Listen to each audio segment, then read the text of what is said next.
We are counting down the 8 most shocking truths shaking the foundation of the luxury handbag market. From secret quality declines and rebellious new buyers to multi-billion euro inventory scandals and vanishing profits, each entry exposes a myth luxury brands desperately want to hide. Which revelation signals the beginning of the end for the investment bag? Let us begin with number 8.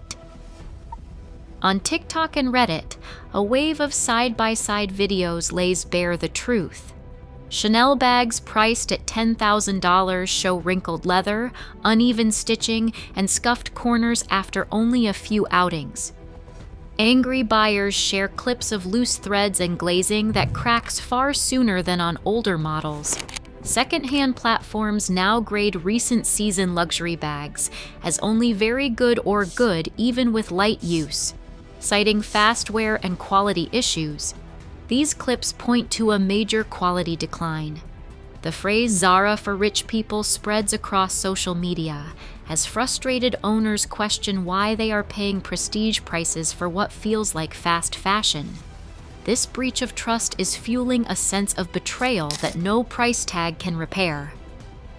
Gen Z buyers are rewriting the luxury playbook. Nearly half of their handbag collections now come from the secondhand market, a sharp contrast to older generations that once prized new releases and bold logos. Surveys show 74% of these younger shoppers name affordability as their top priority, not brand status or monograms. Searches for quiet luxury and minimalist styles have spiked, with brands like the Row and Bottega Veneta gaining ground for their subtle, logo-free designs. Meanwhile, streetwear giants once seen as unstoppable, Supreme and Off-White have watched their sales slump by up to 35% in 2024. For Gen Z, understated elegance and smart spending matter more than showing off a label. On resale platforms, the numbers tell a brutal story for anyone who bought into the investment bag myth. Louis Vuitton bags now fetch 20% less than a year ago on the secondary market.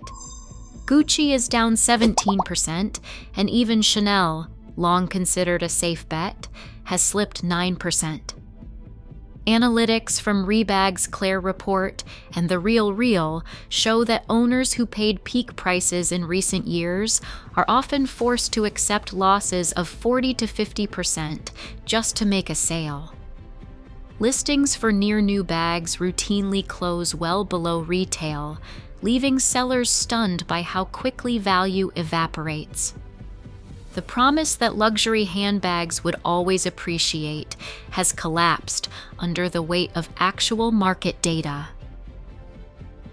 China's appetite for luxury handbags has cooled faster than anyone predicted. Industry analysts estimate a double-digit drop, around 20%, in Chinese luxury spending over the past year. Economic headwinds, including a real estate slump and rising youth unemployment, have made conspicuous consumption less appealing. State media campaigns against flashy displays of wealth have only added to the pressure. Chanel's latest filings show Asia-Pacific sales falling 9.3% to $9.2 billion, erasing years of easy growth.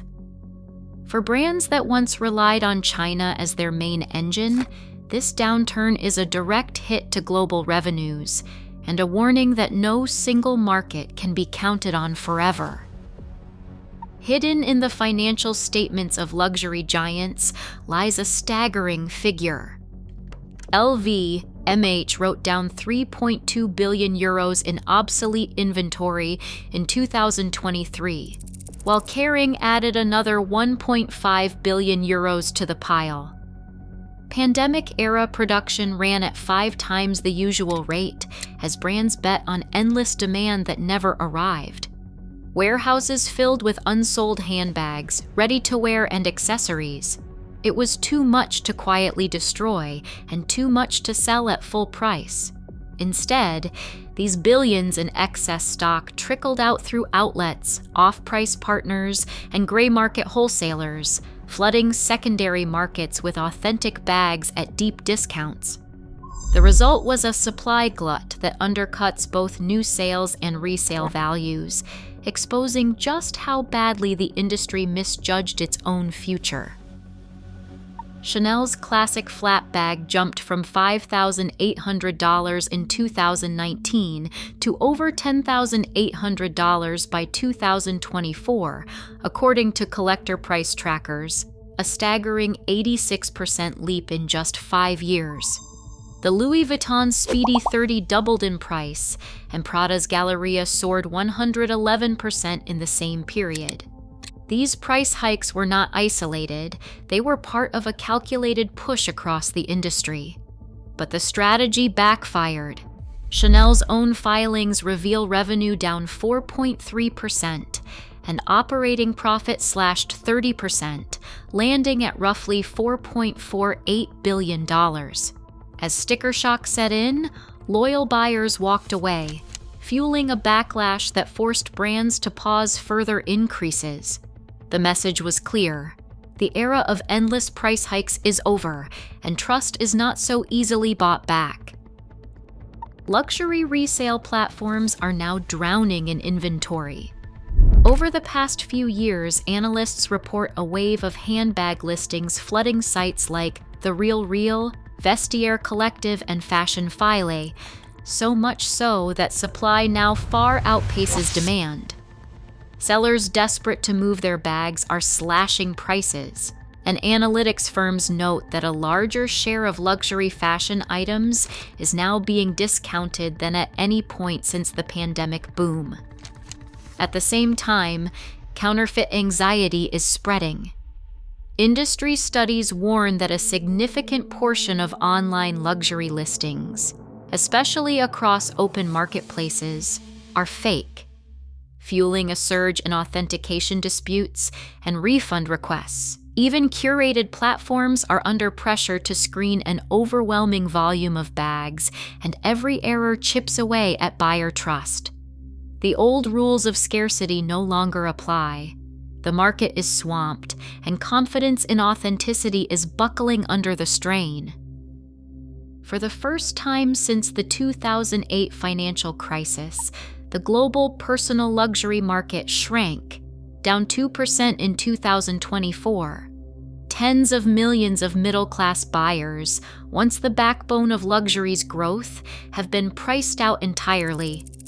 Kering's revenue has plunged 16% over 2 years, leaving the group with its weakest profits among the industry's top players. As brands chase only the ultra-wealthy, they now face a stark choice: lower prices or lose an entire generation of customers for good. Across all 8 truths, one pattern stands out. Luxury loses power when trust collapses. The myth of endless demand is gone. Today, even status has a breaking point. Share your thoughts below.